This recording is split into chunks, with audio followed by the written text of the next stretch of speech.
Me about and the just young Sagan. Yes, Sagan, Yep. as in Carl Sagan. Yep. And you are born and raised in Honolulu, Hawaii. Honolulu, Hawaii. Aloha. Hawaii. Hawaii. Yep. So the quick, long story short is I found him on Upwork only a few months ago because I was searching for what was it? SMM? Yeah. Social media manager. Yeah. And then I clicked on his profile and his work history says worked at my Amazon guy. I go, oh my God, It's no like way. the only thing that I had. I'm like, perfect, because ideally I like to work with people who worked with other Amazon agencies, and you had just left there. Yep. So anyways, I've been working with him. We've been having like 2 or 3 calls a week for the past like 3 months, like putting together the vision for AMC, Yep. like fucking super excited about everything. And anyways, it's crazy. And then happens that you've been living in Japan and you were able to come here because you're actually on the way to Bali. So how'd you make it your way to Japan? What's your whole story? I haven't even. Whew. Okay. So just like the other guy he was interviewing before, short or long? Medium. Medium? Okay. So let's start a bit back, 4 years, 5 years now back, 2020. We're hitting COVID, 19 to 20, and I'm just this young graduate in digital marketing and e-commerce space. I actually started Shopify through meme pages and theme pages. If you don't know what that is, it's like Instagram pages that talk about a specific theme, for example, just like electronics. And what I did was set up like electronic stores and different theme Shopifys to go with the theme pages. That got me a couple thousand here and there, but the private label thing never really worked out for me. So 2019, I graduate, and 2020 happens. I decide, okay, well, I'm going to Japan, but just before COVID.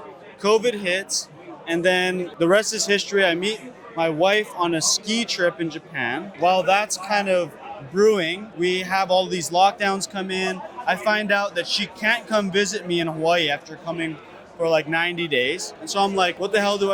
I decide, all right, we're gonna travel for as long as we can. And I've got like $2,000 a month, not enough for 2 people traveling the world at this time. So all of a sudden we get into it. I find an Amazon agency looking to get a marketing manager in, and I stumble upon my Amazon guy, $20 million agency today, ARR. They kind of bring me in and show me about info products and systems, their SOP library, that's their tried and true product. And I start to absorb some of the systems there. And I've always been good at kind of copy and pasting some strategies. So I'm looking at how they do things, running marketing and systems, and I go out and I realize, okay, well, this is not really working out for me at $2,800 a month. Please blurb that out. Sorry.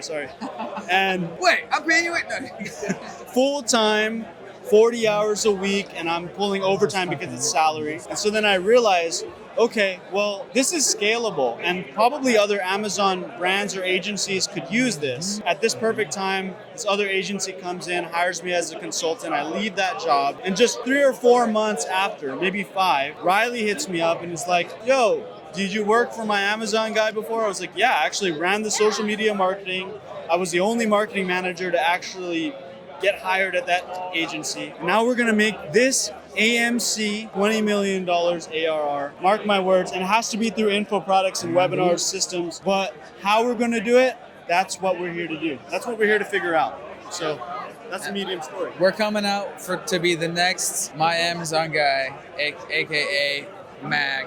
We are Amazing Marketing Co. Founded in 2018, AMC, and it's time for us to reach the next level. And Sagan's gonna be, head of, digital products and like funnels and marketing and stuff. And so that's how we met. And then you are now on your way from Japan to Bali. Yeah. So how that happened was somewhere during that time I was working for the agency at MAG. I found out my wife was pregnant. We were in Kenya, actually traveling, digital nomading it.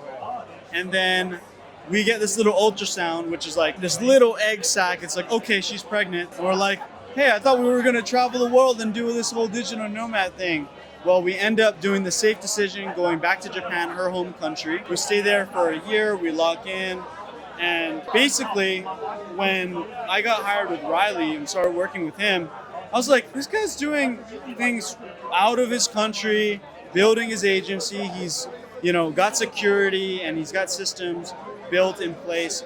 I'm like, okay, well, if it worked for him, then I need to kind of go back to who I am at the core. And I realized I'm a nomad at the core. I'm not one of those guys who's like trying to be a nomad. That's just part of my personality. I can work under pressure. I can work late nights. I can put me anywhere and I can show up and post up and do work. And so that's my thing. And I decided, all right, the little one is 3.5 months old, almost 4 months. Let's see if he's a little nomad himself. And so we went out and and now we're here in Bangkok. By the beginning of February, we'll be in Bali.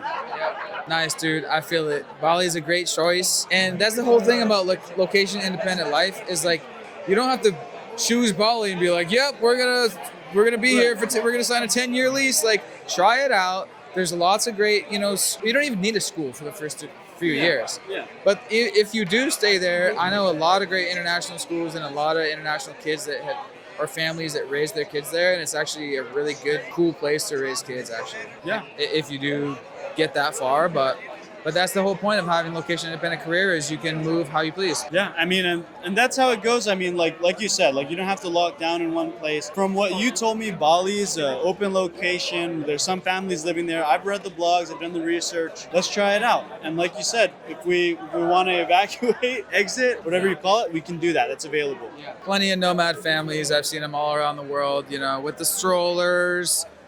Main thing though, high value skill. Sri, Riley, myself, high value skill. And one high value skill that's super underrated but really well known is sales. I would get into sales if I was starting as a digital nomad from zero. Sales for sure. That's the place you got to go. And then sales at scale is marketing. And that's how I got into marketing. So what do you mean if I was someone watching and you said thinking sales, like what do you mean sales? How do I get into sales? What do I do? All right, if I'm like 18 or 20. 18 or 20, the first thing you're gonna want to do is get a sales job, right? So I started like actually selling phone plans at a Costco or Sam's Club, just saying, people walk by and being like, hey, is your shoelace untied? Getting their attention, talking to them, being like, oh no, it's not actually untied, but what's your phone plan, right? And then they'll tell me about their phone plan. It's like, that seems like AT&T, that seems a bit expensive. You're paying over $300. And I understand the price points well enough to say, oh, actually, we're cheaper than that. And so then I start pitching, getting that sales sheet in the back of my mind. I start tweaking it for myself. Next thing you know, I start making sales. So if you're actually interested in it, I would say now there's opportunities to do like digital high ticket sales. I'm not sure about those programs, but if you're trying to get your feet wet, right? Then one, you could join his program, or two, just go out and see what it's like selling and then try to burrow that path. Agreed. I didn't know about that you're doing the phone plans in Sam's Club. Similar thing. I was selling Comcast door to door. Well, I mean, upgrading people from yeah, because you're in one place. Yeah. I'm out there driving around in my fucking shitty car, getting out there in the heat in the summers and knocking until dark. Yeah. But looking back, that really turned me into a communicator beast. Yeah. I mean, I can validate that. I mean, when he comes on the scene and we're on a call trying to build out systems, I'm like, maybe this idea.